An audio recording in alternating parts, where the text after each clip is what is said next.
రఫేల్ని కూల్చేశామని చెప్పేటటువంటి పాకిస్తాన్కి సంబంధించినటువంటి వాళ్ళ డ్రీము, వాళ్ళ నాటకం లేదా వాళ్ళ తెలివి తక్కువతనాన్ని అమెరికాకి సంబంధించినటువంటి F-16 పైలట్ తాజాగా ఎక్స్ప్లెయిన్ చేస్తున్నాడు అనమాట.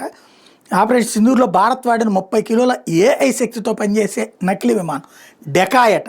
దాని దెబ్బకే పాకిస్తాన్ షాక్ అయింది. రఫేల్ని కూల్చేసామన్న భ్రమపడి వాస్తవం తెలిసి బెత్తరపోయింది. ఒక మాజీ అమెరికన్ F-16 పైలట్ దీన్ని ఇదివరకు ఎన్నడూ చూడని అత్యుత్తమ మోసం అన్నటువంటి విషయాన్ని చెప్పుకొచ్చారు.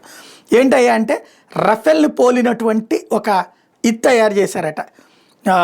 ఏది విమానాన్ని, ఒక ఆర్టిఫిషియల్ ఇంటెలిజెన్స్ డ్రోన్ని దాన్ని పంపించేటప్పటికి దాన్ని కూల్చేసింది పాకిస్తాన్. అబ్బా మేము కూల్చేసామని గొప్పగా చెప్పుకుంది.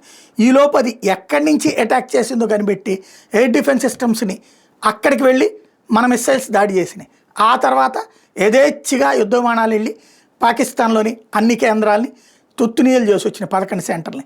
ఇదంతా భారత్ ఆడిన గేము, పాకిస్తాన్ అందులో ట్రాప్లో పడిపోయింది అన్నటువంటి విషయాన్ని F-16 మాజీ పైలట్ ఎక్స్ప్లెయిన్ చేస్తున్నాడు.